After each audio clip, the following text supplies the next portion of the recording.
Well, the election is over. We know who won. There are lots of factors, and one of the big questions from that we're getting is what happens next based on what we saw last night. So, Steve, Joe, you guys watched. I watched last night.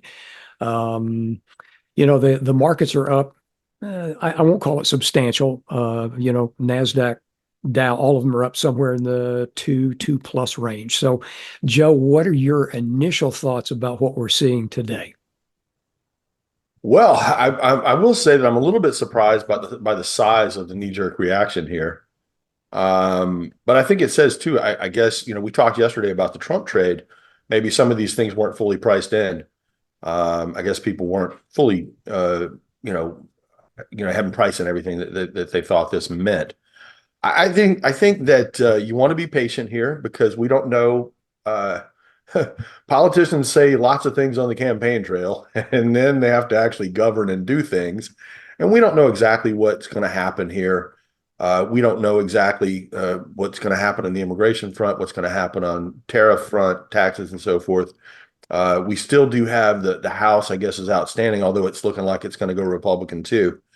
And that was something that we were, concerned about. And it seems funny to say we're concerned about it with the market up 2%, but it still is concerning because it does introduce a level of uncertainty that we'll have to deal with over the next few weeks. And as the new administration gets set up, we'll find out who a Treasury Secretary is, and all these people are going to be involved. And we'll start to hear maybe about what the plans actually are. Because right now we just know what they said on the campaign trail. And like I said, that oftentimes doesn't match up with reality. So we'll have to see. I think that what we're seeing today is the dollar's up, interest rates are up. 10-year Treasury note yields up 17 basis points. Now, I haven't looked yet, so I don't know if that's just or how much of that is real, how much of it's about inflation, how much of it's about real growth. We got to look at the TIPS market and see how that's trading. But a 17 basis point rise in the 10-year, we're up around 450 now, 445 last I looked. That is an indication that the market expects higher nominal growth. Now, how much of that nominal growth, that extra nominal growth, is going to be inflation? How much is going to be real growth? We don't know yet, but that's what the market says. The dollar being up is an issue for international and also for gold. Gold is down hard today, down about $70. I think there was something built into the gold market, some anticipation the dollar would fall on this election. It didn't happen. But also it's hitting international stocks. Obviously, if he puts on tariffs on a lot of imported goods, it's going to have an impact on foreign economies. And primarily here, we're seeing this in Europe, by the way. It's not so much Japan, I think, was up overnight. At least it was last I looked last night. Europe's getting hit pretty hard today. And you got the dollar's up, what, 1%. So you're losing 1% on the currency too. The other things we're seeing in the market, things like this, we see banks up big today. There's some expectation, and I have to say, I'm not sure exactly why, but there's some expectation that some regulatory relief will be coming to the banks. I'm not even sure exactly what people believe that is. I haven't read anything specific yet. We're also seeing things like retailers. Any company that imports a lot of things is getting hit hard today.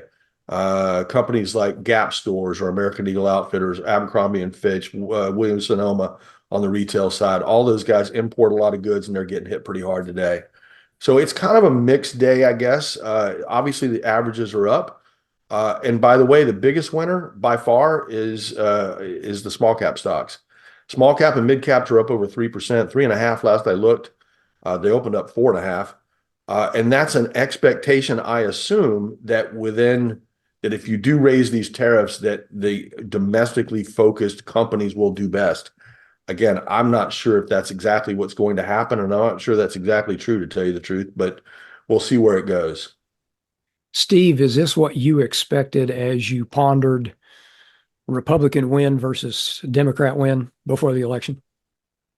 Well, I think it's kind of going back to Joe's point, not so much what is expected, it's what is unexpected here that has potential to move the markets and go into that uncertainty. And I would say this regardless of whichever party does a sweep. And I think we've brought in this up before. Whether it's Republican or Dem, if you have control of the House, the Senate, and the presidency, it opens up the opportunity to do some pretty big change. And a lot of times the market's uncomfortable with that pretty big change. So we're going to have to really pay attention to now that it looks like you're going to have a party with those kind of levers of power, what are they going to do? Because we don't really know what they're going to do. People make a lot of campaign promises. Sometimes those are at odds. I'd point out in the Trump case, two forces that are a bit at odds are the desire to reshore and the desire to bring down the price of goods and bring down inflation. There's a tension between those two things, and they're going to have to sort out their priorities and what that looks like. And if that's some sort of major change, the market's going to have to digest that, and a lot of times that's negative for the market. Now today we're up. That doesn't necessarily surprise me because I have to say, and this is anecdotal, not hard data, but I was hearing anecdotally more uncertainty about business decisions before this election. I was hearing a lot of people who were saying, I'm waiting for after the election. Even actually, to be honest, some degree of us, we're kind of wanting to wait until after the election we see some policy before we look at making any major changes with the portfolios. I was hearing that more than normal. So I think at a certain level, some uncertainty has been removed now. We do know who's coming into power and what it's going to look like. And, the market can make some determinations like that's going to be more positive for the energy sector. Um, but I think we're going to have another, as Joe is bringing up, major issue of uncertainty to resolve and understand here. And that's with all these levels of power, how is it going to be used? And a lot of times there's a negative market reaction to that because the folks over in Washington, D.C. are not always the best at crafting major changes to the U.S. economy in a well thought out manner. A lot of times it can cause some disruption, but also some winners and losers. Joe, heading into the election, you expected a pullback no matter who was elected. Do you still think that's going to happen? Well, we'll see. I actually would not be surprised. I said earlier, we were talking about this earlier before we came on. I want to see where the market closes today. But I think too that there's a difference between the knee-jerk reaction and say what happens over a week or a month. And so I do think that probably it's a little overdone. But just to take one example, Steve mentioned that it's going to be good for energy stocks. And I think when you start to analyze that, it starts to become a question of really how is that going to be positive for energy stocks? Um, if the answer is they're going to drill a lot of wells, then okay, that's fine. Maybe we want to own some companies that have drilling equipment, right? We own a service company. But you think about it from the perspective of other energy companies, the guys who are producing. If you produce more oil, you're going to bring the price down. So that's not going to be positive necessarily for the producers. So my point is that as you move forward and you start to hear more details, it'll start to get parsed and start to say, hey, well, it's going to be good for these guys, but not good for these guys. And so I think that process is going to be a little messy here because, again, we don't know exactly what's going to come out of this. Saying that he's favorable to energy companies, that's great, I suppose, but it doesn't really tell you all that much. And of course, Mr. Trump is famous for not giving us much in the way of detail. So, he just has kind of big picture stuff. So we'll see where this goes, and we'll see what kind of the info is, and we'll see what the market does. I suspect that we'll see some kind of pullback. It's also going to be interesting, by the way. We do have a Fed meeting going on right now, and they're going to come out with a change in policy tomorrow, or potentially.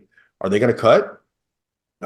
Does the election of Trump change their calculus because now they've got a different fiscal profile? Or do they have a different fiscal profile? Because remember, monetary policy tends to offset fiscal. So if there's this urge of on the regulatory side or the tax side that they think is going to have a positive impact on nominal GDP, they may not cut tomorrow. So it has impacts beyond just the one day. We'll certainly see what happens over the next few days and over the next week to month. But everybody needs to kind of take a deep breath because remember, he's not going to be in until, what is it, January 20 something, right? And in the meantime, I think probably the thing we want to watch is who's he appointing to these various places? Who's going to be Treasury Secretary? Who's going to be the trade representative? Things like that. Those are the things that give us some clues about what we can expect as far as policy is concerned. So we'll see how that plays out. My guess is We talked about this before the election. Uncertainty is not the market's friend, and we're about to get a whole bunch of it. So we'll see how that goes. There are lots of things, and we'll keep watching them. We'd like to know what you're watching and what you think. So put that in the comment section down below.